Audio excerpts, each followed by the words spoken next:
pong alas 4:51. Magandang umaga, Rina. Good morning. Wala kang boses. Ayari ako nung sa sa UNTV Cup. Oo, panay sigaw namin kasi ginawa namin pang-asar kami doon sa mga fans. Halimbawa, nangunguna yung PNP. So doon kayo sa kabilang side. Ganun muna kami, ganun lang. Yan, ganyan. Hindi ka ba nahirapan? Tapos pag lumamang na yung judiciary, kaya nabibigyan sa amin yung mga fans eh. Dapat palipat-lipat kayo ng court kasi baka mabash kayo. Ayun nga eh, inaano na sa likod namin eh. Nandun kayo sa pwesto mismo nila tapos nag-cheer kayo sa Hindi, maganda kasi yung laban kaya ini-enjoy namin. Totoo yan, oo. Panay tayo nga namin ganun. Hindi ko alam ganun na pala yung pagka hindi mo nakokontrol din yung sarili mo. Pag sobrang ganda ng laban, di ba? Oo. Ang gamot dyan, solusyon dyan, kalamansi. Hot kalamansi juice. Pwede yan. Sige, maganda umaga po muli. Araw na po ng Martes, 21 ng Pebrero 2017. Sa ngalan po ni Kuya Daniel Razon, ako po si Jun Suriao. At ako naman si Rina Villamor Camara. Narito na po ang mga humahataw na balita. Bilang ng nasawi sa bus accident sa Tanay Rizal, umabot na sa 15.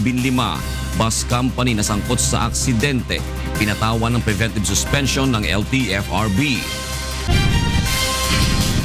Illegal drug tiyanggen na diskubre ng PIDEA sa Paco Market. 37 drug pusher at user arestado.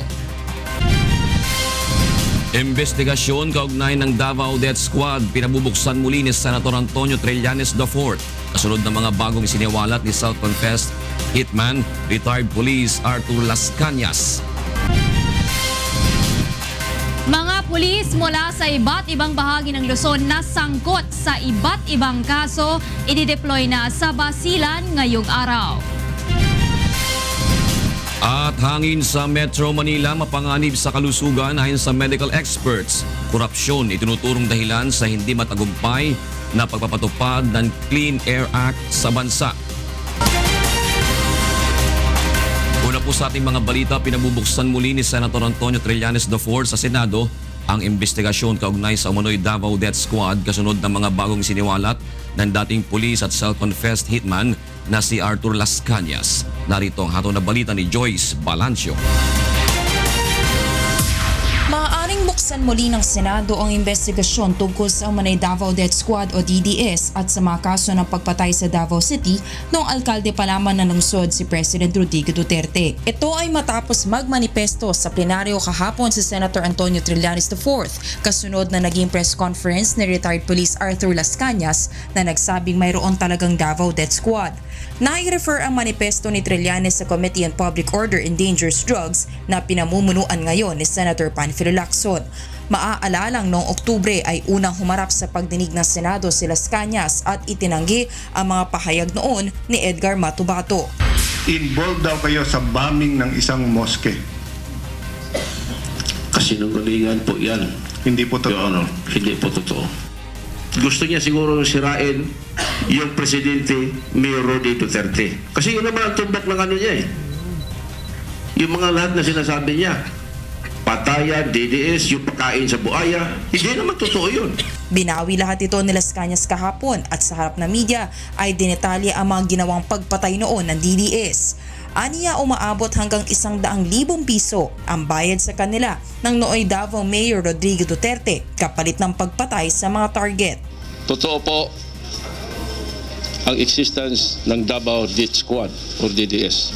Ito po ay binabayaran kami ni Mayor Rody Duterte. Kadalasan 20,000, minsan 50,000 at depende po sa status ng target, minsan 100,000. Ako po ay tumanggap ng allowance galing sa Office of the Mayor ng matagal ng panahon. Tumanggap ako ng 100,000 pesos. Kabilang anya sa kanilang mga isinagawa ay ang pagbobomba sa ilang moske, ang pagmassacre ng isang pamilya, pagpatay kay Jun Bersabal at sa radyo commentator na si Jun Pala. Naging emosyonal naman siya nang aminin ang pagpatay sa sariling mga kapatid dahil sa kanyang katapatan sa kampanya kontra droga ni Mayor Duterte. Napakasakit po ang ginawa kong desisyon. Wala po nakakaalam nito except ako lang. Alam ko ngayon, yung mga pamangkin ko na nalaman nila na isa ako sa instrumento sa pagkapatay ng dalawa kong kapatid si Cecilio at si Fernando. Tanggap ko po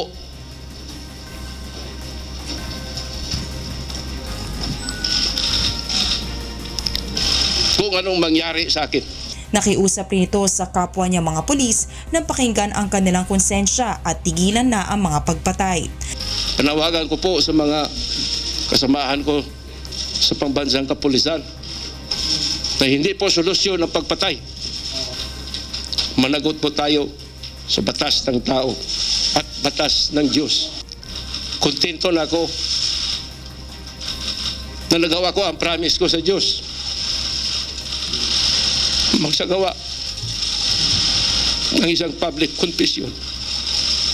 Ayon naman sa kanyang mga abogado mula sa Free Legal Assistance Group o FLAG, kusang loob ginawa ni Las Cañas ang pagbubunyag na ito at tetestigo rin ito laban sa Pangulo at sa iba pang pinangalanan niya. The next time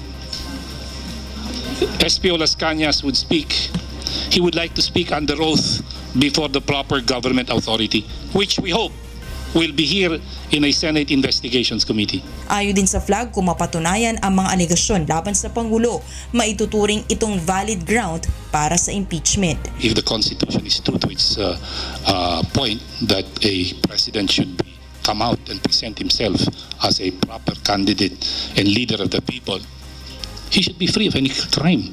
And therefore, I would believe that this is a possible ground for an impeachment. Bagaman bahagi ng FLAG si Attorney Jose Marijocno na tumatayong lead legal counsel din ni Senator Laila de Lima sa mga kaso nito na may kinalaman sa droga, kinlaro naman itong walang ugnayan ang kaso ng senadora sa mga inihayag ni Las Cañas.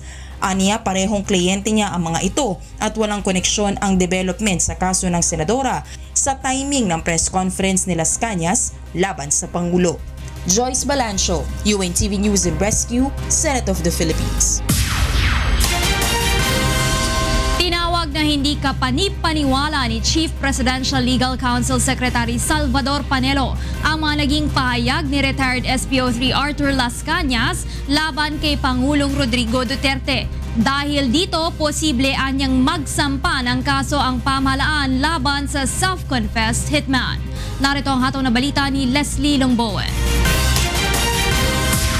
Kaibigan ni Pangulong Rodrigo Duterte ang kanyang Chief Presidential Legal Counsel na si Attorney Salvador Panelo at ayon dito, imposible umanong gawin ng Pangulo ang mga alegasyon ng self-confessed hitman na si retired SPO3 Arthur Las Cañas na personal siya umanong inutusan upang gawin ang ilang partikular na krimen noong alkalde pa ito sa Davao City. Ayon kay Attorney Panelo, hindi katiwa-tiwala ang public confession ni Las Cañas. So it's an incredible story. Hindi kapanipaniwala. Walang kredibilidad yun. Saka ang pagkakakilala ko kay Presidente Duterte, ang kinakausap niya lang yung very close sa kanya, like Bongo. Yun ang personal niyang kinakausap. Giit din ng abogado dati ng mga alegasyon ng ipinupukol kay Pangulong Duterte hinggil sa extrajudicial killings. It's a continuing fabrication of stories against alleged responsibility of the President on extrajudicial killings. Binaliktad ni Las Cañas ang lahat niyang unang sinabi sa Senado noong nakalipas na taon at sinabing tumanggap siya umano ng allowance mula sa Office of the Mayor na umabot aniya sa 100,000 piso kapalit ng pagpatay ng mga target sa utos ni nooy Mayor Rodrigo Duterte. Pinangalanan rin niya ang mga kasama niya noon sa Davao Death Squad. Dahil sa pabago-bagong pahayag nito, maaaring kasuhan ng pamahalaan si Las Cañas ayon kay Attorney Panelo. Of course, hindi po pwede siyang indemanda. That goes without saying. Yes. Yes. Ayong DOJ na yun. Leslie Longbowen, UNTV News and Rescue, Philippines. Nairaffle na sa Muntinlupa City Regional Trial Court ang 3 drug cases na kinakaharap ni Senador Laila de Lima kaugnay ng illegal drug trade sa New Bilibid Prison. Pero agad namang naghain ang mosyon ng kampo nito at pinadidismiss ang mga kaso. Narito ang hataw na balita ni Roderick Mendoza. Tatlong magkakaibang sangay ng Muntinlupa City Regional Trial Court ang hahawak sa mga kasong isinampa kay Senador Laila de Lima kaugnay ng umano'y pagtanggap niya ng pera mula sa mga drug lords sa New Bilibid Prison. Napunta ang unang kaso kay Presiding Judge Juanita Guerrero ng Branch 204, hahawakan ni Acting Presiding Judge Amelia Fabros ng Branch 205 ang ikalawa, at ang pangatlo ay napunta naman kay Presiding Judge Patria Manalastas de Leon ng Branch 206. Ngunit pagkatapos ng raffle, agad nag-hire ng motion to quash ang kampo ni De Lima at hiniling na ma-dismiss ang dalawa sa mga kaso dahil wala umanong jurisdiction dito ang RTC. Katwiran ng kampo ng senadora, nangyari ang mga akusasyon noong siya pa ang Justice Secretary, kaya't kung sakali mang may kaso laban sa kanya, dapat itong isampa sa Sandigan Bayan. Naghain din ng omnibus motion para sa isa pang kaso si De Lima at hiniling na magkaroon muna ng judicial determination of probable cause at ipagpaliban ang pag-issue ng arrest warrant laban sa kanya. Giit ng kampo nito, walang ebidensya ang kaso bukod pa sa walang personal na kaalaman sa kanyang mga akusasyon ang inmate na si Peter Ko. Hiniling ni De Lima na dinggin ang kanyang mga motion sa Biyernes ng umaga. One more De Lima! Samantala, nagtipon-tipon naman sa harap ng Muntinlupa RTC ang ilang supporters ni De Lima upang ipanawagan na ma-dismiss ang mga kaso. At pagkakakilala ko sa kanya bilang kasama po sa ating kabinete noon, siya po ay talagang hindi papayag sa katiwalian. At gaya ng sinabi ko siya nga yung nag-expose dito sa mga drug lords eh. Mabuhay po ang aming senadora at aming bibigay ang moral support sa kanya na siya alam naming wala siyang kasalanan. Siya po ay aming takapagtanggol ng Pilipino sa karapatang pangtao. Nanawagan naman ang VACC na dapat ikulong ang senadora sa ordinaryong pihitan. In case na ma-prepare ang warrant of arrest, ang dasal lang namin sana mai-detain siya sa regular detention center para maranasan niya kung ano po ang kondisyon ng ating mga penitentiary, ang mga detention center, ang mga kulungan. Roderick Mendoza, UNTV News and Rescue, Muntinlupa City. Ipadadala na sa Basilan ngayong araw mga pulis na nahaharap sa iba't ibang kaso na kinausap ni Pangulong Rodrigo Duterte sa Malacanang. Alas 6 mamayang umaga nakatakdang umalis sa mga ito sakay ng C-130 mula Villamor Air Base patungong Zamboanga. Mula Zamboanga ay sasakay naman ang mga ito ng ferryboat papuntang Basilan. Aminado naman si PNP Chief Director General Ronald De La Rosa na sa pag-alis ng mga pulis na ito ay malaki ang mababawa sa kanilang mga tauhan sa Metro Manila. Kaya naman inatasan na niya ang bawat station commander na mag-multitasking upang walang mapabayaang trabaho. Sa iba pang balita, pinag-iingat ng medical experts ang mga residente ng Metro Manila na lubhang mapanganib sa kalusugan ang klase ng hangin dito. Naniniwala rin sila na korupsyon ang dahilan kung bakit hindi matagumpay na naipatutupad ang Clean Air Act sa bansa. Narito ang hatol na balita ni Aga Kaakbay. Itinuturing ng mapanganib sa kalusugan ang klase ng hangin sa Metro Manila, lalo na sa mga may sakit sa puso, ayon sa mga doktor. Sa ngayon, merong tinatayang 950,000 carbon-emitting vehicle sa Kamaynilaan na siyang pangunahing sanhi ng polusyon. Bunsod nito, pinayuhan nila ang mga residente na magsuot ng face mask kapag nasa mga lugar na mauusok gaya ng EDSA, C5, Rizal Avenue at mga matrapik na lugar. Bukod sa mga pag-iingat na ito, dapat ay kumain rin ng masusustansyang pagkain tulad ng 5 servings ng prutas at gulay araw-araw. Mainam na limitahan sa 2 oras ang panonood ng TV o paggamit ng computer araw-araw. Dapat maglaan din ng 1 oras na pag-eehersisyo araw-araw, iwasan ang sugared beverages at paninigarilyo. At bilang bahagi ng No Smoking Campaign ng Manila Medical Center, nanawagan ng chairman ng Department of Medicine na si Dr. George Sison kay Pangulong Duterte na tuluyan ng maipatupad ang batas na nagkokontrol tungkol sa paninigarilyo sa bansa. We appeal to the President to expedite the implementation or the signing of the EO in order to control cigarette smoking. Ayon pa kay Dr. Sison, dapat din anyang masawata ang korupsyon sa mga ahensya na sana'y katuwang ng pamahalaan sa pagpapatupad ng Clean Air Act sa bansa, batas na naglalayong magkaroon ng malinis na hangin sa Pilipinas. Corruption. Yes. Because hindi na-implement yung smoke emission test. You see old cars, old vehicles, public vehicles. Tsaka kakuha ng clearance eh. Iba na appearance pa. Di ba? So hindi na-implement yun actually. Tapos when you accost people or smoke belching around, wala rin. You just corrupt people. Agat Akbar, UNTV News and Rescue, Manila.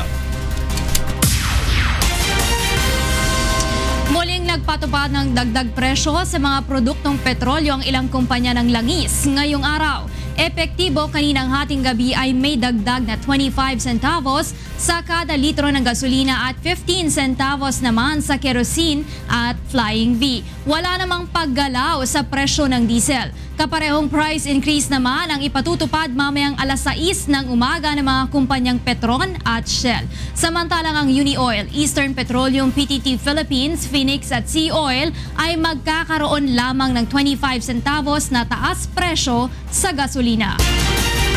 Naniniwala si ex-OFW Representative John Bertiz na dapat buwagin na lamang ang mga ahensya ng pamahalaan na hindi gumaganap ng kanilang tungkulin para sa kapakanan ng mga kababayan nating nagtatrabaho sa ibang bansa. Narito ang hatol na balita ni Marge Pelayo.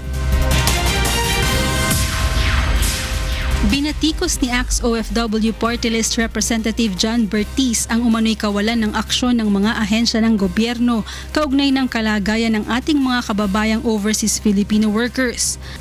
Honestly speaking, nararamdaman ko yung presidente natin may puso't malasakit eh. Yung nasa baba niya ang problema natin eh, na masyadong mabagal, hindi naman mabagal, halos wala ngang ginagawa eh. Ayon sa mambabatas, mula ng mangako ng tulong ang pamahalaan noong Hunyo ng nakaraang taon, iilan pa lamang ang napauwi nito. At kahit napauwi na, may ilan anya na pinili pa ring bumalik sa ibang bansa dahil sa kawalan ng programa para sa kanila. Punsod nito ay sinusulong ng mambabatas ang pagkakaroon ng moratorium sa gobyerno ng mga bansa sa Middle East upang ma-regulate kung hindi man tuluyang maipagbawal ang pagpapadala ng OFW, lalo na ng domestic helper sa gitnang silangan. Giit nito, dapat munang maresolba ng pamahalaan ang problema sa mga stranded OFW bago muling buksan ang deployment nito. Nais din itong matigil na ang kartel ng mga klinika na umano'y dagdag pahirap sa mga OFW. Bukod sa umano'y monopolyo sa pagpoproseso ng medical documents, mataas ang sinisingil ng mga ito. Ito rin ang dahilan kung kaya nangako ang mambabatas na haharangin ang appointment ni DOH Secretary Pauline Obial dahil sa kawalan ng aksyon sa bagay na ito. Tanggalin si Obial kasi yung sa Department of Health for so long na tumatakbo to na during she was an ASEC before na-stop tong cartel na to sa medical clinic. Bakit nang naging secretary siya nabuhay? Mas mahal pa ngayon, 10,000 something na binabayaran. So ang laki nung ginagatas nila sa ating mga OFW. Higit sa lahat, dapat anya ay maitatag na ang isang departamento na tututok sa kalagayan ng mga OFW upang maiwasan na ang palipat-lipat na transaksyon at dapat anyang buwagin na ang mga ahensyang hindi naman nagtatrabaho. They have to really act kung ano yung mandato nila. Or otherwise, immediately i-dissolve na yung OMWA na yan kung wala rin naman SIDRE, di ba? Yung Office of the Undersecretary for Migrant Workers Affairs. Kasi wala tayong nakikitang trabaho o ginagawa niyang departamento na yan eh. They don't even attend meetings. They don't even reply to our concerns. Marge Pelayo, UNTV News and Rescue, Philippines.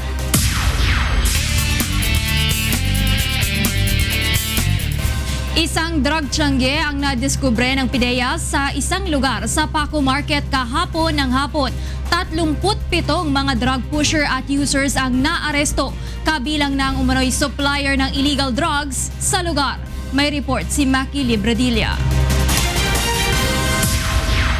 Sinalakay ng Philippine Drug Enforcement Agency o PIDEA ang umano'y tiyanggean ng illegal na droga sa Paco Market sa Maynila bandang alas 5 ng hapon kahapon. Nakatanggap ng sumbong ang PIDEA mula sa mga concerned citizen sa lugar na talamak ang bentahan ng droga dito. Sa isang buwang surveillance ng PIDEA sa lugar, nakumpirma ng mga ito na ginawang drug tiyangge at drug din ang 4 na kubol sa Paco Market. Ito na-verify namin na positive talaga yung area. Matagal lang surveillance dito. Ang nakakabahala dito, malapit sa eskwelahan. Katabi mismo ng eskwelahan. Ang nakuha natin during this operation ay positive na nakuha tayo ng mga drugs, mga syabong, at saka mga paraphernalia. Sa ngayon, di pa natin malaman kung, kasi madami talaga. Madami talaga siya. 37 tao ang naaresto sa lugar. Karamihan sa mga ito, bumibili lang umano at gumagamit ng shabu sa drug tiyangge. Kabilang naman sa mga naaresto ang target ng PIDEA sa operasyon na si alias Buboy, na siyang supplier anila ng drug sa naturang drug tiyangge. Mga 3 linggo pa lang po. Yan po, nagbebenta niya. Dala ng pangangailangan. Maging ang kasamahan nitong si Christopher, aminado din sa illegal na gawain. No choice po kumbaga. Dapat makita ang trabaho.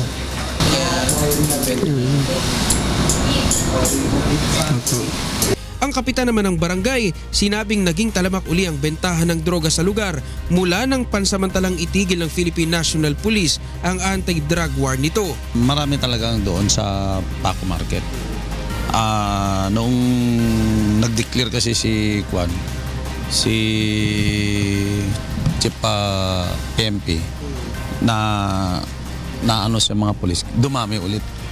Mas better sana kung may ibalik sa PMP yung parang mayroon kaming kasama na sumugpo sa mga drugs. Maki Libradilla, UNTV News and Rescue, PIDEA. Bumangga sa poste ng kuryente sa Quezon City kagabi ang isang 10-wheel truck matapos mabitawan ng driver ang manibela dahil inatake ito sa puso. May report si Reynante Ponte. Live. Good morning, Reynante. Sa June, mabilis na isinugod sa ospital ang driver ng 10-wheel truck matapos nga itong bumangga sa poste ng kuryente sa Real Village Corner General Avenue sa Tantangsora, Quezon City, bandang alas 10:30 kagabi. Ayon sa pahinante ng truck na si Manuel Duterte, pabalik na sana sila papuntang Cabuyao, Laguna habang binabagtas nila ang General Avenue nang biglang inatake sa puso ang driver nito na si Ferdinand Olique, 58 anyos. Nabitawan June ng driver ang manibela dahil sa taranta. Hindi na nila nakontrol ang sinasakyang truck hanggang sumampa ito sa gutter at tuluyang sumalpok sa poste ng kuryente. Nakaligtas naman June sa aksidente ang dalawang pahinante nito. Samantalang idiniklara dead on arrival ng mga doktor ng Metro North Medical Center ang driver ng truck. Sa ngayon, inaalam naman June ng mga otoridad ang history illness ng biktima at isa sa ilalim ito sa autopsiya. Yan ang police report. Balik sa iyo, June. Maraming salamat, Reynante Ponte. Narito naman ang mga balita sa labas ng bansa na ihahatid sa atin ni Monica Veralio. Hi, Mon. Good morning. Hi, Rina. Good morning. Here are the news from different parts of the globe.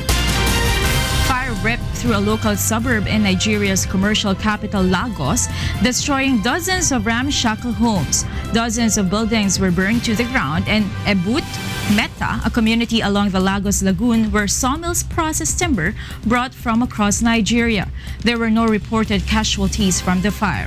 Residents said the fire was caused by a power surge. A video uploaded by a local animal rescue service shows hundreds of dead flying fox bats found on the ground and hanging from tree branches in New South Wales, Australia. Wildlife Aid Bats Coordinator Jaala Presland estimated that over 800 bats at the colony had died as a result of the heat wave. Many of the dead bats were gray-headed flying foxes, which are one of the largest bats in Australia and listed as vulnerable. The Australian Bureau of Meteorology Cessnock Airport Weather Station reported the temperature climbed to 46.2 degrees Celsius on Saturday and 45.1 degrees Celsius on Sunday.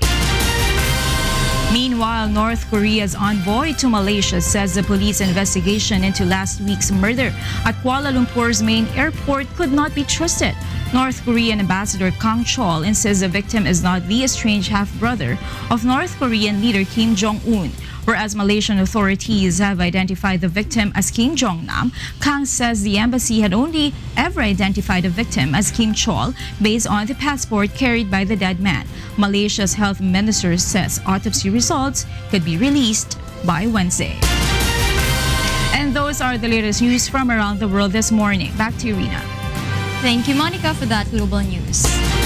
At kumpleto muli ang ating mga kasama sa Radio La Verdad 13:50 sa Huntahan at Tony G, Bet at Jocas. Good morning. Hey, June. Good morning, June. And Tito Rina. Hello. Good morning. Hi, Bet. Hi. Dahil sa kanya, nawalan kami ng 500,000. Yun. Kalahating milyon. Sabi ko naman, pasensya na. Sa akin kasi, kahit mawala yung 500,000, ang pagiging ina ay walang kapantay. Ayan naman sa'yo. Pero, si Attorney George, forgiven na ako. Yung sa tabi ko na lang. Hindi. Pero privately, Kuya John, yung sikreto lang, bubulong ka na sa akin si Tita Bet. Huwag ka mag-alala, ako magbibigay sa inyo. Wala ako nun. Ilang baboy lang yan? Ilang baboy. Wala akong 500,000. Sige, maraming salamat sa inyong dalawa. Narito mga dapat abangan sa ikalawang paghataw ng mga balita. Bilang ng nasawi sa bus accident sa Tanay Rizal, umabot na sa 15. Bus company na sangkot sa aksidente, pinatawan ng preventive suspension ng LTFRB. Iba pang umano'y mastermind sa pagpatay kay G. Igju, tukoy na ng PNP Anti-Kidnapping Group. Preliminary investigation ng DOJ sa kaso ng Korean businessman sisimula na sa susunod na linggo. Higit 50 volunteer traffic law enforcer ide-deploy sa ilang bahagi ng Quezon Avenue tuwing weekend upang makatulong sa pagmamando ng trapiko. At posibilidad ng pagkakasangkot ng ilang tauhan ng mga bangko sa rent sangla scam iimbestigahan ng Philippine National Police. Umabot na sa 15 ang bilang ng kumpirmadong nasawi sa road accident sa Tanay Rizal. Karamihan sa mga biktima na sakay ng tourist bus ay mga college students na patungo sana sa kanilang camping trip. Narito ang hataw na balita ni Jenica Cruz. Daragdagan ang bilang ng nasawi sa nangyaring bus accident sa Tanay Rizal kahapon. Isang babae na kabilang sa mga sakay ng naaksidenteng tourist bus ang binawian ng buhay sa Amang Rodriguez Medical Center kagabi. Ito ang panlabing-5 sa listahan ng mga nasawi sa trahedya. Sa ulat ng Rizal Police Provincial Office, patungong Sacramento Adventure Camp ang Panda Coach Tourist Bus, sakay ang 58 estudyante ng Besling College of the Philippines, Novaliches, Quezon City, para sa kanilang team building at survival training na bahagi ng National Service Training Program o NSTP.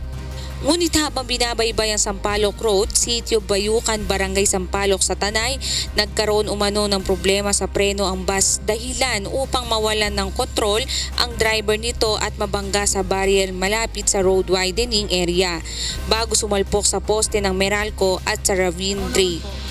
Tumalon na lang po ako. Tumalon kayo? Opo, nung nag-impact na po yung sasakyan, tsaka po ako tumalon para yung impact, di po ako sasaluin ng impact po. Takbo na bangga. Ang dami pa namin dinaanan na wala ng brake, kaya nagsigawan pa kami lahat na, ay, anong mangyayari dito? Magdasal na kayo, mamamatay na tayo lahat. Wala na, yun lang po nagsabi na po ako na Lord, kayo na po bahala sa amin. Kasi sure bull na po kami doon magkakasama, dire-diretso bangin. Buti na lang, nakontrol pa ng driver, niliko niya ganun. Tapos nung wala na kumali, pagkagising ko, doon pala bumanggo sa bato. Wasak ang harapan ng bus, UP ang mga gilid at natanggal ang bubong nito dahil sa lakas ng pagkakabangga. 10 ang idineklarang dead on the spot habang ang 5 pang iba ay sa ospital na binawian ng buhay. Kabilang rito ang driver ng bus na kinilala si Julian Lacorda Jr., 38 anyos na nadala pa sa ospital ngunit namatay din dahil sa matinding pinsalang tinamo. Mahigit 4 na po naman ang sugatan at ang 23 sa mga ito ang dinala sa Amang Rodriguez Medical Center. Okay naman po yung anak ko. Opo, maayos pong kausap. Dito lang po sa muka tapos namamaga yung paa niya, masakit ang dibdib. Pero yung mga kasama niya nawala, patay na po tapos yung mga gamit sa bus hindi na po nakuha kasi nung nakita namin inano sa cellphone yung bus, kuping-kupi. Pasalamat na lang ako sa Panginoong buhay yung anak ko. Jenica Cruz, UNTV News and Rescue, Tanay Rizal. Binatawan ng preventive suspension ng Land Transportation Franchising and Regulatory Board o LTFRB ang bus company na sangkot sa road accident sa Tanay Rizal kahapon kung saan 15 ang nasawi. Narito ang hataw na balita ni Joanne Nano. Pansamantalang pinatitigil ng Land Transportation Franchising and Regulatory Board ang operasyon ng Panda Coach Tourist and Transport Incorporated. Ito ay matapos ang madugong aksidente na kinasasangkutan ng isa sa mga bus nito kahapon sa Barangay Sampaloc, Tanay Rizal. Sakop ng 30-day preventive suspension order na inilabas ng LTFRB laban sa 5 bus unit ng bus line. Preventively suspended sila immediately upon receipt ng aming PSO today. Nagtakda naman ang LTFRB ng pagdinig sa kaso sa February 28. Kabilang sa mga ipatatawag ang operator at ilan pang mga namamahala sa Panda Coach Tourist Bus.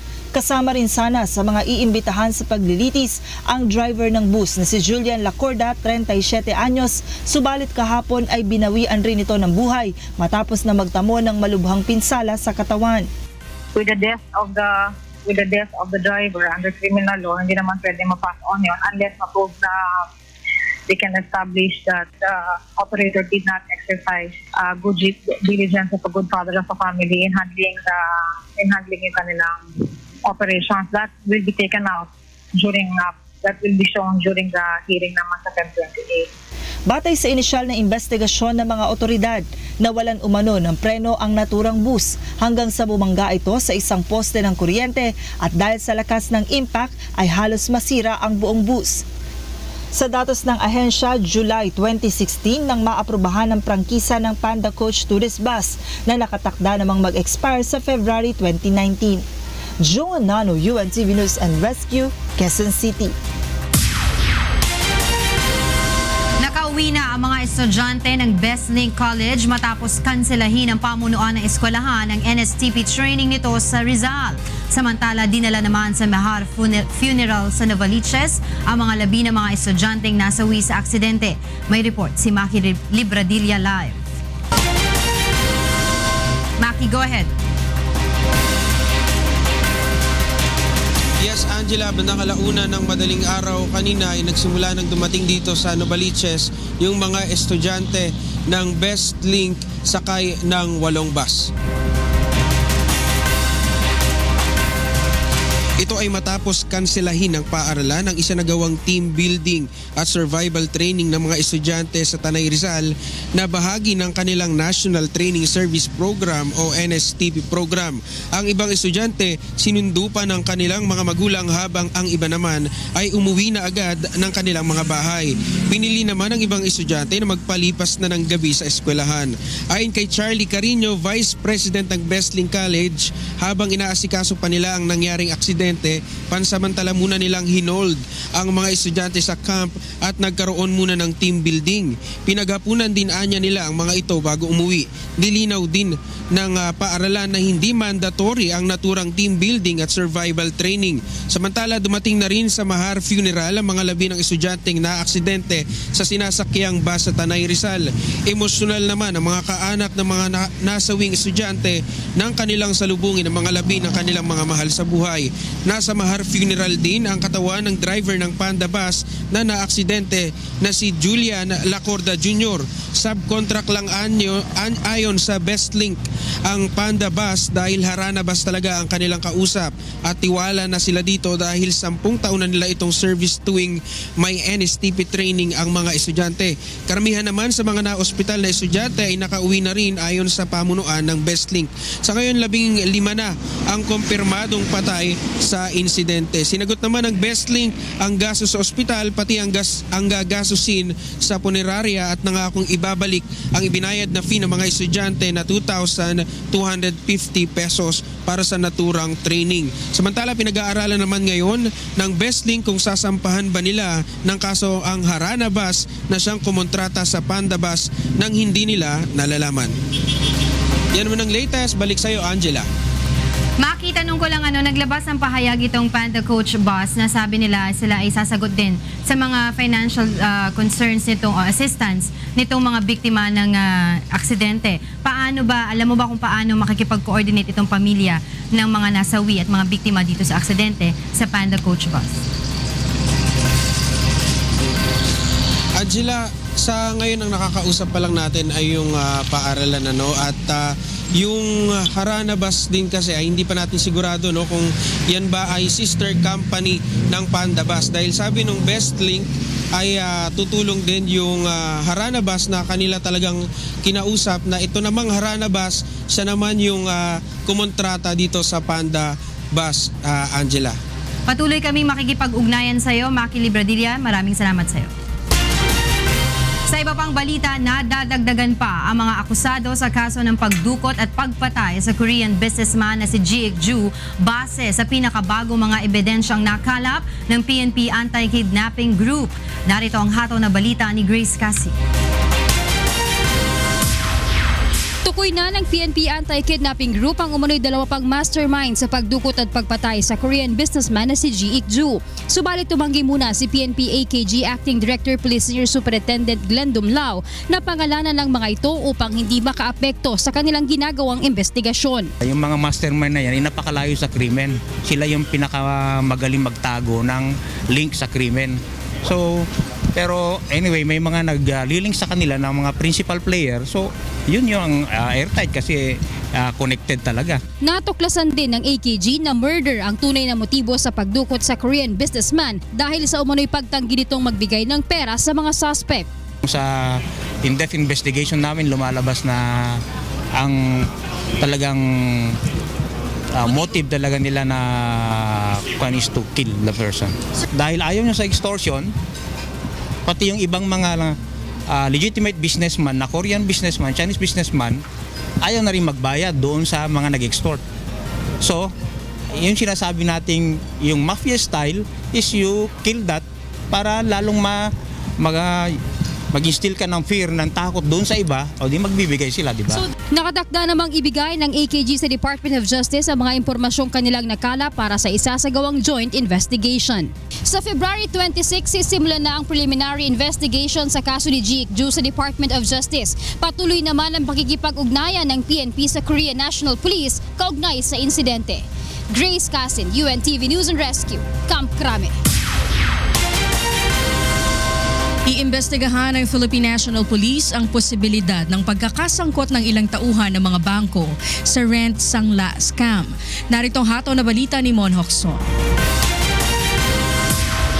Isa sa tinitignan ngayon ng Philippine National Police sa rent sangla modus ang pagkakaroon ng kasabwat sa loob ng bangko ng mga sindikatong responsable sa gawaing ito.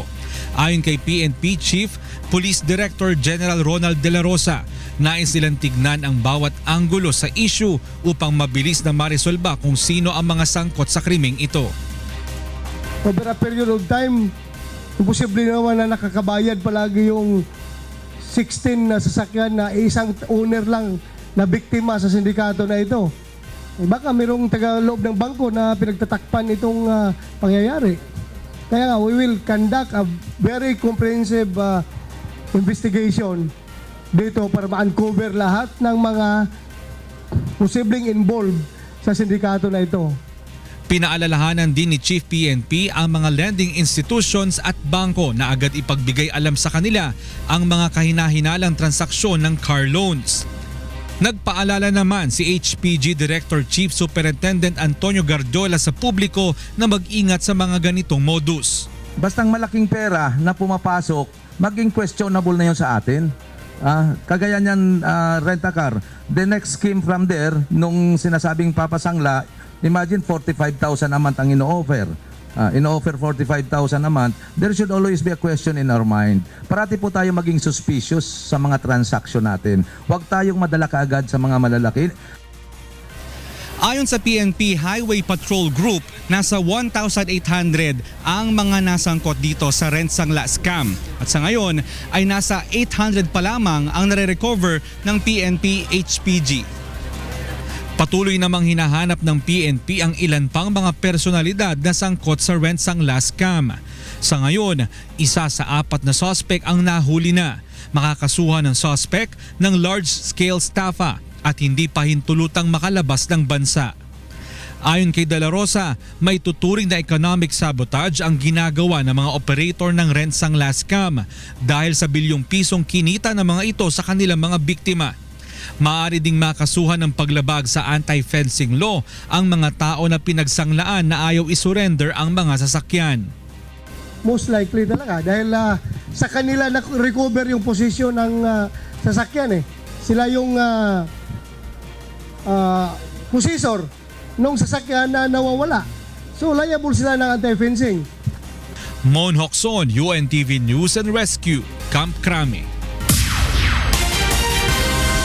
Mahigit 50 volunteer traffic enforcer ang idideploy sa ilang bahagi ng Quezon Avenue bilang karagdagang puwersa ng Metro Manila Development Authority upang makatulong sa pagmamando ng trapiko. Narito ang hataw na balita ni Leslie Longbowen. 56 na volunteers mula sa Civil Defense Action Group at Pure Force ang nagsipagtapos sa 3 araw na traffic management seminar ng Metropolitan Manila Development Authority kahapon. Ang mga naturang volunteer ay magsisilbing karagdagang traffic law enforcers ng MMDA na pansamantalang ide-deploy sa kahabaan ng Quezon Avenue. Tutulong ang mga ito sa pagmamando ng trapiko tuwing araw ng Biyernes, Sabado at Linggo. Mahirap naman na isabak agad lahat sila sa EDSA, no? Mabigat yun. No? But siguro ang tinitignan namin, Quezon Avenue, unti-unti sasama-samahan muna nila yung aming mga enforcers until such time na talagang kaya na sa responsibility to make sure na hindi naman sila kaagad masabak sa problema. Ang Civil Defense Action Group o CDAG ay isang umbrella organization ng isang rehistradong rescue group sa Pilipinas na accredited naman ng Office of the Civil Defense. Habang ang Pure Force naman ay isa ring private rescue group na bihasa sa incident management technology. Bukod sa pagsasaayos sa daloy ng mga sasakyan, otorisado rin ng mga volunteer traffic law enforcer na mag-issue ng ticket sa mga mahuhuling lumalabag sa batas trapiko. Sa ngayon ay wala pang matatanggap na sweldo ang mga ito mula sa gobyerno, subalit bibigyan naman ng mga volunteer ng libreng medical at legal assistance ng MMDA. Sasagutin naman ng CDAG at Pure Force ang kanilang mga uniforme at mga personal protective equipment na gagamitin sa kanilang trabaho. Pinag-uusapan pa po ng MMDA at ang aming grupo. Pero so far, yung ang unang gawin muna namin is yung serbisyo muna. Since mga volunteers naman ito, so ang commitment namin is to serve the people muna. Leslie Longbowen, UNTV News and Rescue, Philippines. Naging sentro ng isinagawang pulong kahapon ng mga labor minister ng 10 ASEAN member countries ang karapatan at kapakanan ng mga migrant workers. Narito ang hataw na balita ni Victor Cosare. Pinangunahan ni Labor Secretary Silvestre Bello III ang pulong ng mga labor minister mula sa 10 bansa na kasapi ng Association of Southeast Asian Nations o ASEAN kung saan ang Pilipinas ang chairman ng summit sa taong ito. Sa kanyang talumpati, sinabi ng kalihim na tututukan sa Labor Ministers Forum ang pagbalangkas ng guidelines kung paano may patutupad ang ASEAN Declaration on the Protection and Promotion of the Rights of Migrant Workers na nabuo 10 taon na ang nakalipas. My dear fellow ministers, we must now be of a mindset to complete our task to implement that declaration. Out of mutual respect, we always agree by consensus.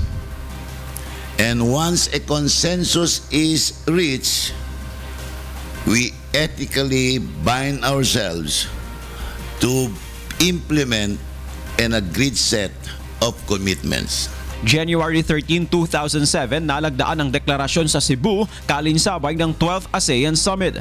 Ilan sa mga nakasaad sa naturang deklarasyon ay ang pagsusulong ng mga ASEAN member countries sa maayos, makatao, produktibo at marangal na hanap buhay para sa migrant workers at ang pagpapatupad ng mga hakbang upang mapigilan ang smuggling at human trafficking. Target na matapos at maisumite ang resulta ng pulong bago ang ASEAN Leaders Summit sa Abril.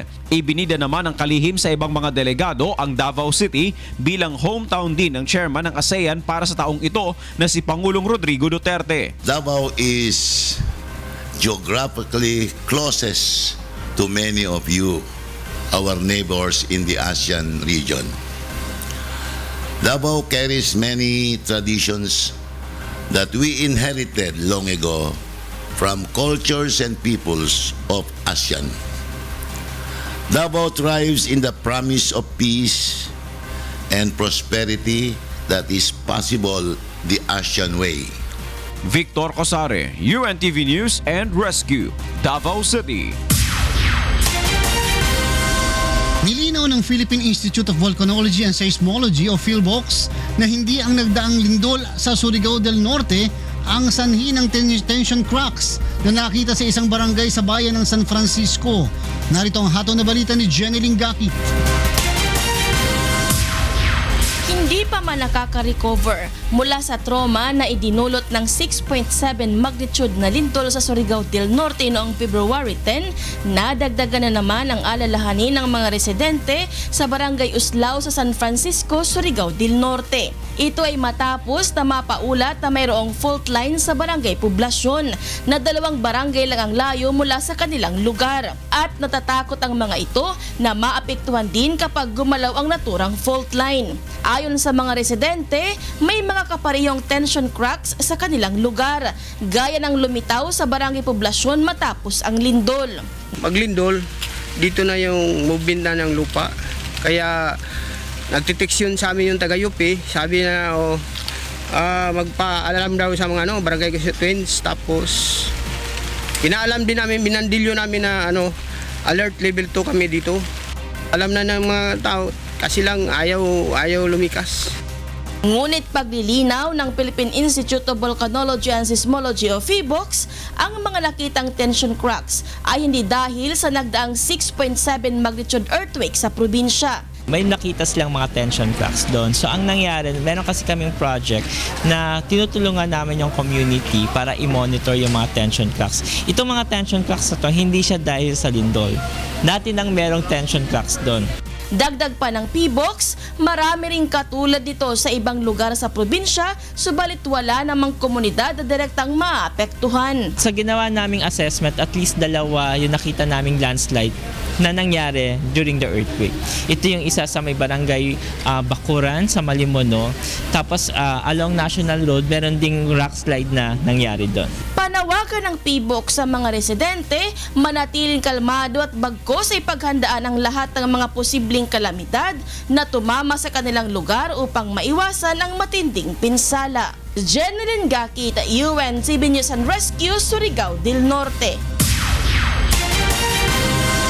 Umakyat na sa mahigit 700 milyong piso ang halaga ng pinsala sa infrastruktura sa Surigao del Norte ng magnitude 6.7 na lindol noong Pebrero 10. Kabilang na dito ang pinsala sa mga kalsada, tulay, bahay, hospital facilities at school buildings.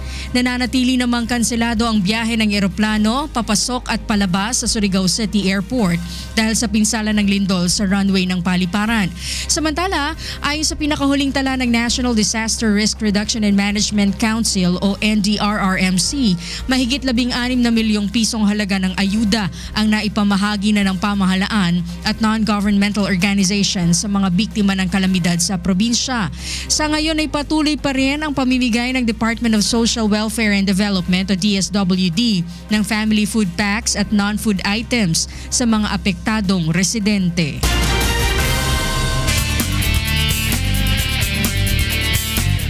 Natagpuan ang bangkay ng isang lalaki sa ilalim ng tulay sa Road 10, Vitas River, Manila kaninang madaling araw. Hinala ng mga otoridad, biktima ito ng summary execution. May report si Reynante Ponte live. Good morning, Reynante.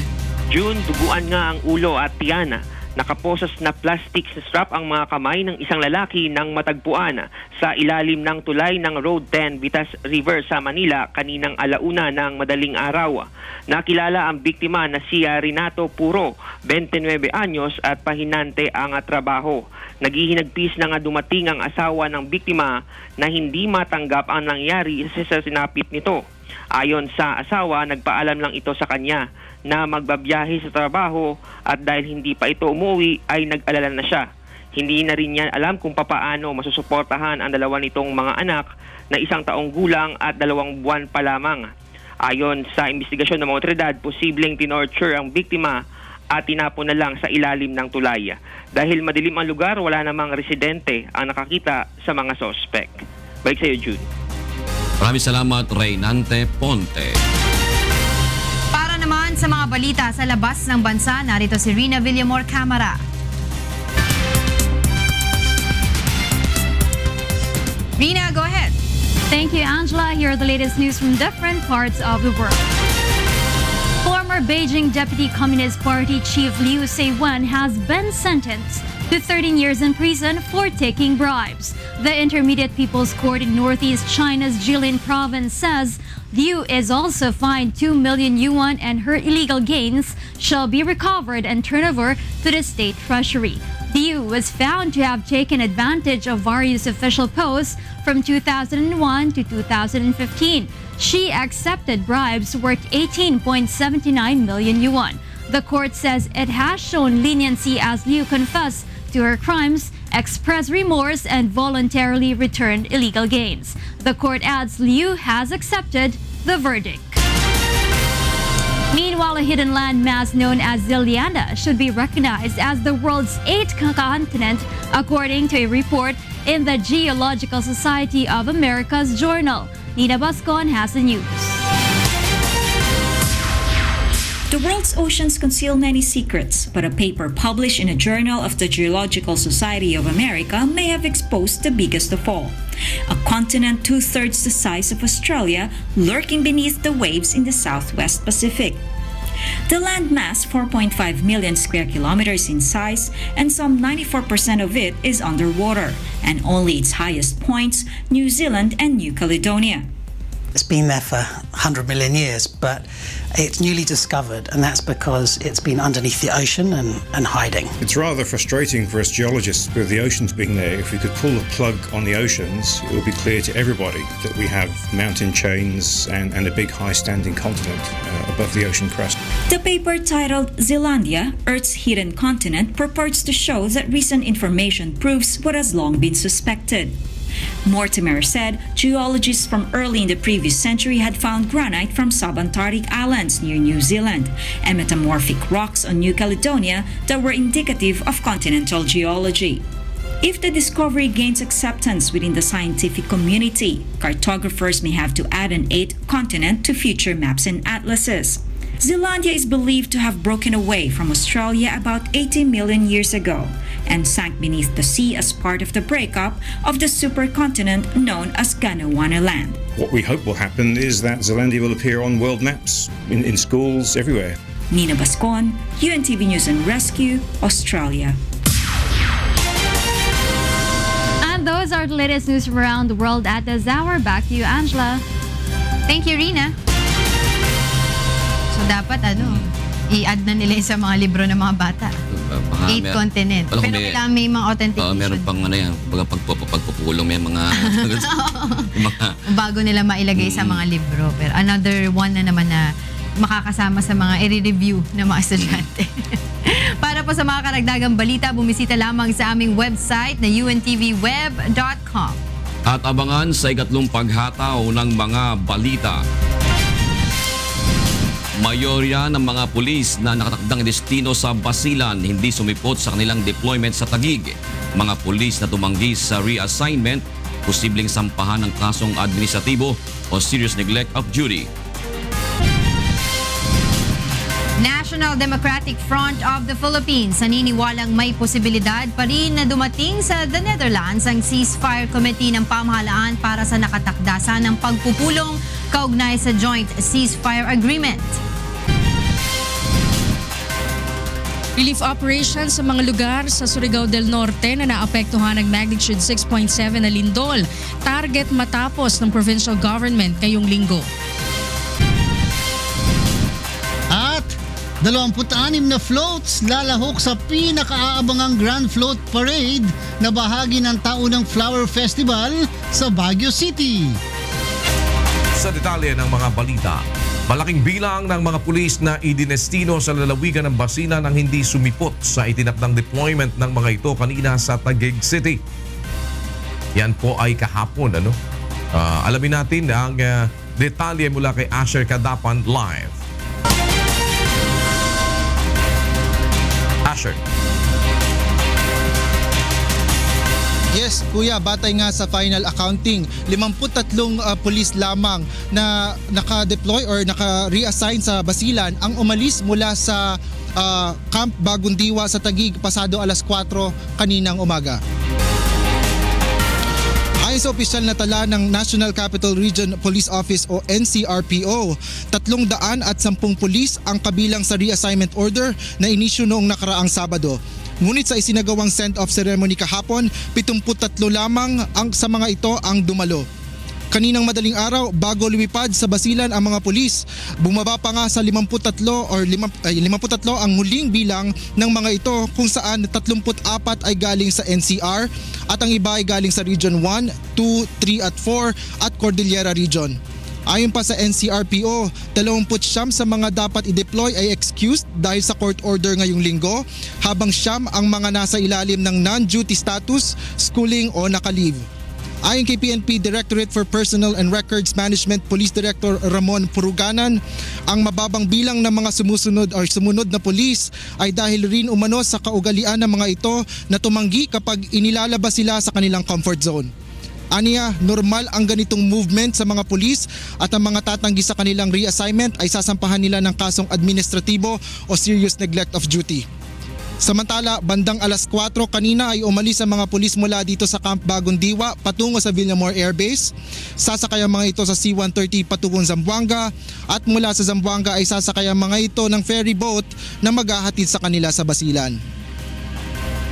Kuya, ayon sa otoridad, bibigyan sila ng pangalawang pagkakataon yung mga pulis na hindi nakapunta dito at nakaalis papunta Basilan, kaya't maaaring magkaroon ng ikalawang batch na dadalhin sa Basilan sa susunod na linggo.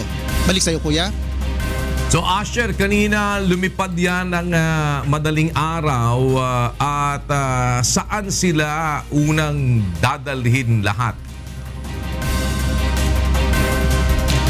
Kuya, yes, umalis po sila ng alas 6 ng umaga kanina sa Villamor Air Base at dadalhin sila sa Zamboanga. Doon sila lalapag. From Zamboanga, dadaong sila ng barko sa tulong ng Philippine Navy at dadalhin na sila sa Basilan at doon sila i-deploy na kung saan sila dapat na area nakadeploy. Kuya? So ano-anong lugar sa Basilan ang pagdadalan sa kanila? Isa lang ba yung lahat ng mga unang batch na yan o hiwa-hiwalay na area sila? Kuya, wala pang detalye na ibinigay sa atin ang otoridad kung saan ang mga lugar na maaari silang ipag-deploy sa Basilan at aalamin natin yan para ibalita natin sa susunod. So ano daw ang gagawin ngayon dito sa mga hindi dumating dyan at yung mga dapat ay kasamang naipadala dyan sa Basilan?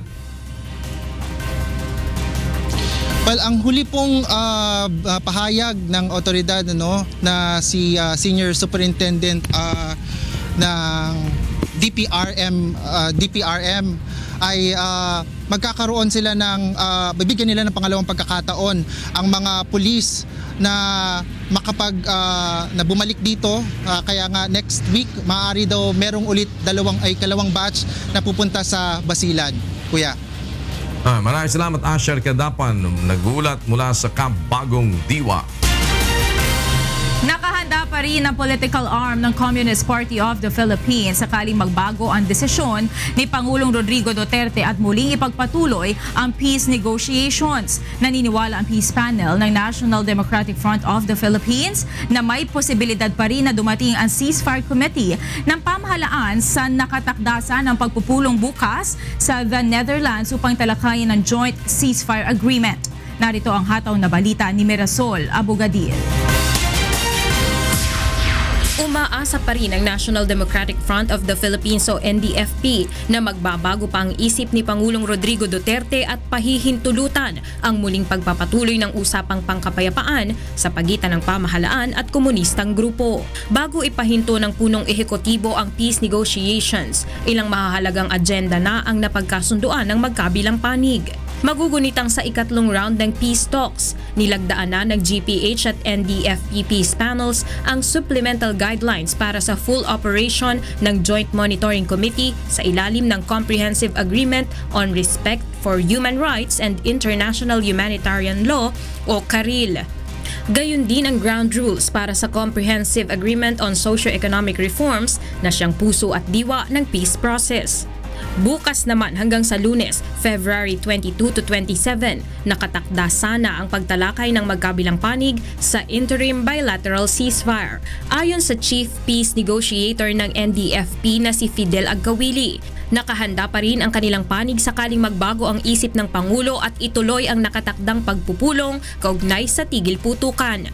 Yeah, I'm hopeful that they will come, but in case hindi, they can ask for delay. Depende yan sa kanilang pag-uusap with President Duterte today. Hindi ko pa alam what happened. All I can say is, sa discussion ng bilateral ceasefire, siyempre pag-uusapan lahat ng mga bagay na prejudicial both sides. Both sides, hindi lang yung kanila. Samantala, hindi pa nakararating sa NDFP ang inilatag ng Malacanang na mga kondisyon upang mahikayat ang pamahalaan na muling bumalik sa peace negotiating table. Ayon kay Presidential Spokesperson Ernesto Abella, dapat makipagkasundo ang NDF sa isang bilateral ceasefire deal. Sa ilalim nito, nararapat ding ihinto ng NDF ang extortion o pangongolekta ng revolutionary tax, pananambang sa mga puwersa ng militar, panununog ng mga ari-arian at pagsasagawa ng mga karahasan at provokasyon. Ayon naman kay Presidential Advisor on the Peace Process, Secretary Jesus Doreza, kung maisa sa katuparan ng NDF ang compelling reasons, ang pamahalaan na mismo ang gagawa ng mga kinakailangang paraan upang maisulong muli ang peace talks. Mirasol Abugadil, UNTV News and Rescue, Philippines. Target naman ng Surigao del Norte Provincial Government na matapos ngayong linggo ang pagpapadala ng mga relief goods at iba pang tulong sa mga lugar na napinsala ng malakas na lindol noong February 10. Narito ang hataw na balita ni Jeneline Gakit.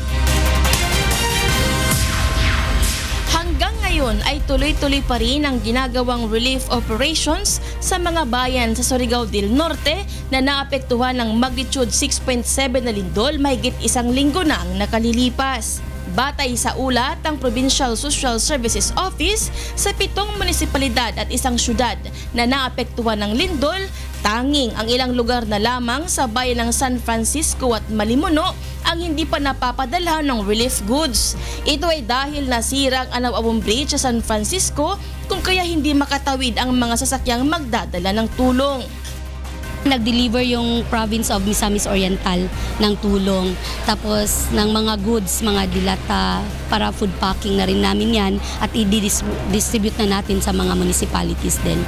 Yung sa Malimuno at saka San Francisco, antay-antay lang kasi pupunta kami dyan talaga. Okay na yung weather natin. Bukod sa relief goods, magdadala rin ang Social Services Office ng mahigit 600 water storage container sa bayan ng Malimuno dahil hanggang sa kasalukuyan ay hirap pa rin sa tubig ang mga residente doon. Target ng lokal na pamahalaan ng Surigao del Norte na matapos na ang isinasagawang relief operations ngayong linggo. Samantala, naragdagan naman ang mga affected municipalities sa listahan ng Provincial Disaster Risk Reduction and Management Office na ngayon ay 7 na. Paliwanag ng PDRRMO, nahuli ng pagpapasa ng assessment report ang bayan ng Taganaan at Placer. Sa ngayon ay inaayos pa ng ahensya ang kanilang mga nakalap na datos na kinakailangan para sa response deployment, rehabilitation assistance at iba pa. We still also have concerns on the improvement, making our data comprehensive. We have limitation of technical people. Maraming pumupunta sa amin nang hihingi ng data on affected PWDs, affected children, affected pregnant women. As of this time, sa powers namin, sa manpower namin, hindi talaga kakayanin. Jeneline Gakit, UNTV News and Rescue, Surigao del Norte. Balita naman sa iba't ibang panig ng bansa mula sa Davao City, hatid ni Victor Cosare ang mga balitang Prom Day. Mayong buntag, Victor. Mayong buntag, Kuya Daniel, ani ang unod sa atong mga balitang Prom Day. 19 ka mga miyembro sa New People's Army sa Ilocos Sur ang misurrender sa mga sundalo niadtong nagpatuman pa og unilateral ceasefire ang gobyerno ug ang komunistang grupo. Si Danny Munar sa balita. Nagbalik loob sa pamahalaan ng 19 na miyembro ng rebelding New People's Army sa Vigan, Ilocos Sur. Sumuko ang mga ito sa 7th Infantry Division ng Philippine Army noong panahon na pinapatupad pa ang unilateral ceasefire na magkabilang panig. Binigyan ng mga ito ng tulong pinansyal kapalit ng pagsuko ng kanilang mga armas. Tumanggap ang rebel returnees ng kabuang 807,000 piso na financial assistance sa ilalim ng Comprehensive Local Integration Program o CLIP. Ito ay isang livelihood assistance program ng Office of the Presidential Advisor on Peace Process na naglalayong matulungan ng mga rebelding sumusuko sa pamahalaan upang makapagbagong buhay. Muli namang hinikayat ng Philippine Army ang mga rebelde na magbalik loob sa pamahalaan upang makapamuhay ng ligtas at mapayapa. Kung may nais man ho silang iparating, open naman ho kami sa pakikipag-usap, sa pakikipagtalastasan na hindi po kailangan idaan sa dahas. At naiintindihan ho namin na marami ho gustong sumuko. Marami ho dyan na gusto na hong bumaba. Maaring naunsami lang dahil sa pag-lift ng ceasefire. Open ho ang gobyerno sa pagbigay sa inyo ng benepisyo ng CLIP. Samantala sa ngayon ay nananatili pa rin naka-heightened alert ang pamunuan ng 7th Infantry Division ng Philippine Army kasunod ng pagsasagawa ng military operation laban sa NPA rebels at iba pang bandidong grupo. Danny Monar, UNTV News and Rescue, Nueva Ecija. Dayon pagihapon nga ginareklamo sa mga lumulupyo sa Barangay Lamao sa Limay Bataan ang wala pa matagaag kasulbaran nga problema sa ash spill sa ilang dapit. Sumala pa sa mga nagpuyo dool sa Bataan Refinery Corporation, nagakadaghan na ang mga gitaptan og skin ug respiratory diseases tungod niini. Matod pa usab sa Coal-Free Bataan Movement, nagpabiling peligroso sa katawhan ang ash stockpile nga wala gidawat sa maong planta. Ani ang tipik sa pahayag ni Derek Cabe, ang coordinator sa Coal-Free Bataan Movement. Umabot na sa 183,000 metric tons, nandyan pa din. Pati yung mga nakaraan na 284 tons per day kasi ang generate nilang ash. So nandyan pa din. Tinabunan nila ng lupa para pababain yung sulfur nito, pero until now, nakadeposito pa rin ito. At nananatiling risk pa rin sa mga komunidad itong ganitong klase ng bottom ash.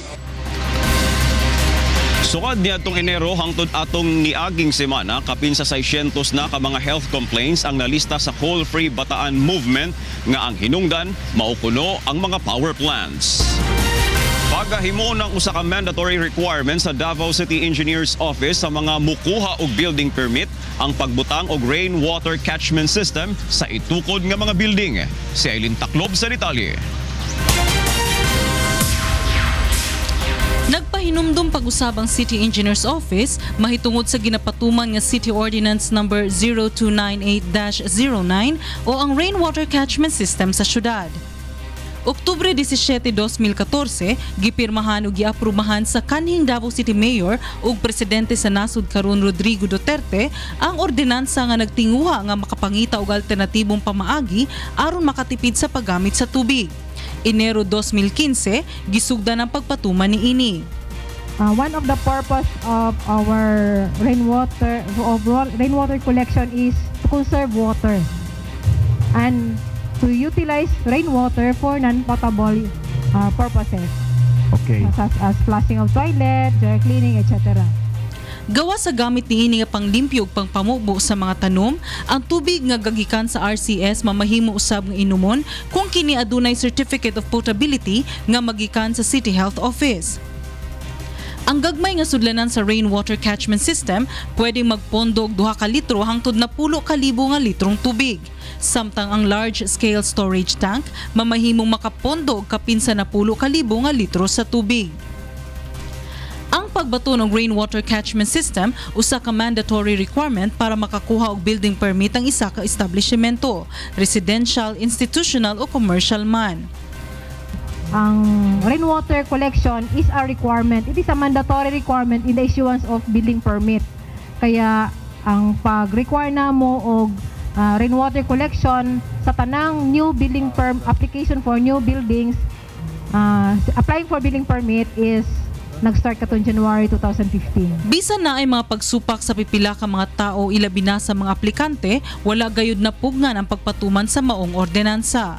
Sukad nga kinigi patuman ni adtong tuig 2015, kapin sa 2,000 na ang natagaan og building permits nga adunay RCS ug kapin sa 3,800 atong niaging tuig. Nagpasalamat usab ang City Engineer's Office nga wala pa'y nadakpan nga misupak sa maong balaod. Aileen Taclob, UNTV News and Rescue, Davao City. O gana ang kinatibukan sa itong mga balitang Prom D karong buntag. Gikan diya sa Davao City, balik diya sa kauluhan, Kuya Daniel. Daghang salamat Victor Cosare, nagulat na live mula sa Davao City. Sa labas ng bansa, kasama natin si Angela Lagunsad. Good morning, Angel. Go ahead now. Thank you, Kuya. And for news abroad, Brazilians in the northeast of the country are struggling as reservoirs and rivers dry up and water runs out. Brazil's arid northeast is weathering its worst drought on record, where rainfall is sparse and reservoirs are running at around 4% capacity. Locals complain the water in what is left of the reservoirs is dirty and undrinkable. Several areas are undergoing water rationing. Northeastern state Sierra's meteorological agency FONSEME says climate change has worsened the droughts in Brazil's northeast over the last 30 years. Rainfall has decreased and temperatures have risen, increasing demand for agricultural irrigation, just as water supplies fell and evaporation accelerated. Parts of war-ravaged South Sudan have been hit by famine. Roughly 5.5 million people, about 50% of South Sudan's population, are expected to be severely lacking access to food and at risk of death in the coming months. United Nations Humanitarian Coordinator Eugene Owusu says food insecurity is largely because of conflict as well as other factors. Oil-rich South Sudan has been mired in civil war since 2013. The fighting has prevented many farmers from harvesting their crops. Meanwhile, hyperinflation, which reached more than 800% last year, has put the price of imported food beyond the reach of many. And those are the news abroad. Back to you, Kuya. Thank you so much, Angela. Patuloy na dumarami ang bilang ng mga nagnanais na lumahok sa pinakaabangang Grand Float Parade na isa sa mga highlight ng taunang Panagbenga Festival sa Baguio City. Narito ang hataw na balita ni Leslie Longbowen. Ipinagdiriwang ngayong buwan ng Pebrero ang 22nd Flower Festival sa Baguio City. Highlight sa month-long festivities ang Grand Float Parade sa Linggo, February 26. Ayon sa Baguio Flower Festival Foundation Incorporated, umabot na sa 26 ang nagpatala upang lumahok sa isasagawang float competition na bahagi ng Panagbanga 2017. Inaasahang madaragdagan pa ito dahil marami ang nagpahayag ng pagnanais na sumali sa kompetisyon. We're very happy to announce that we have more floats this year than last year. As we speak, meron na tayong 26 and meron pang mga humahabol. So we're looking at more than 26 floats sa ating Grand Float Parade. Hindi man malaki ang inaasahang premyo, binubuhusan pa rin ng oras at pagsisikap ng ilan ang taunang Flower Festival. Mahirap din kasi laging puyat. Kailangan may magitang matatapos sa isang araw, kailangan may improvements araw-araw. Madali na kailangan talagang naka full time na tayo. Kasi kung pwede nga 24 hours yung paggawa. Ilan sa mga bulaklak na itatampok dito ay ang iba't ibang variety o uri ng chrysanthemum, anthurium, lilium, Malaysian mums, orchids, green balls at iba pang indigenous plants gaya ng moss. Sa guidelines na inilabas ng Baguio Flower Festival Incorporated para sa mga sasali sa competition, dapat ay 90% natural materials ang gagamitin sa disenyo ng mga float. Sa isang lugar dito sa Baguio City, makikita ang mga ginagawang float na may iba't ibang tema, gaya ng may mga hayop, landscaping at Game of Thrones theme na lubos na pinaghandaan ng Baguio Country Club na kabilang sa Hall of Famer ng float competition. Of course, Country Club, float yun ang kinakaabangan din every Panagbenga. Even though guests lang kami every year, despite nakuha na nga namin yung Hall of Fame na first, yung impact, surprises, Every year, hinihigitan namin. Last year, kailangan mas maganda na naman sa susunod. So, yun yung minemaintain ng Baguio Country Club. Samantala, bukod sa float parade, kabilang din sa pinakaaabangan na yung Grand Street Dance Parade na isasagawa ngayong Sabado. Dito ipamamalas ng mga kalahok mula sa 12 paaralan sa lungsod ang kanilang street dance routines. Kasama ang Baguio News Team, Leslie Longbowen, UNTV News and Rescue, Philippines. At sa sports and entertainment, kasama natin si Rina Villamor Camara. Rina, go ahead please. Yes, Kuya. Filipino figure skater Michael Martinez natapos sa ika-14 na pwesto sa 27 Continents Figure Skating Championships na idinaos sa Gangneung, South Korea noong weekend. Ang 20 anyos 2014 Winter Games champion ay nagtapos sa kabuang score na 214.15 points. Ang torneo ay sinalihan ng mga atleta mula sa Asia, America, Oceania at Africa. Si Michael ay naghahanda na rin para sa 2018 Winter Games na gaganapin naman sa Pyeongchang, South Korea. Sa ngayon, malaki ang suporta ng SM Philippine Skating Union at Philippine Sports Commission sa nag-iisang figure skater ng bansa. At para naman sa ating UNTV Cup Games, ang ating Game 1 po ng ating Best of 3 Championship Series ay magsisimula na sa March 5 sa Pasig City Sports Center, kung saan nandyan po ang PNP Responders kontra sa Malacanang Kamao. At magkakaroon din tayo dyan ng ating yung ating third placer ay merong game din dyan kung saan maglalaro ang Judiciary Magis kontra naman sa BOC Transformers. Yan muna ang latest sa sports. Back to you, Kuya. Thank you, Rina. At para sa iba pang umahataw na balita, bumisita lamang po sa aming website, ang untvweb.com. Yan po ang mga hataw na balita ngayong araw na Tuesday, February 21, 2017. Sana po, bago kayo lumabas ng inyong tahanan, huwag niyong kalimutang manalangin at magtagubilin para sa ating maayos at ligtas na maghapon. Susunod na po ang programang Bawal ang Pikon. Get it straight with Daniel Razon.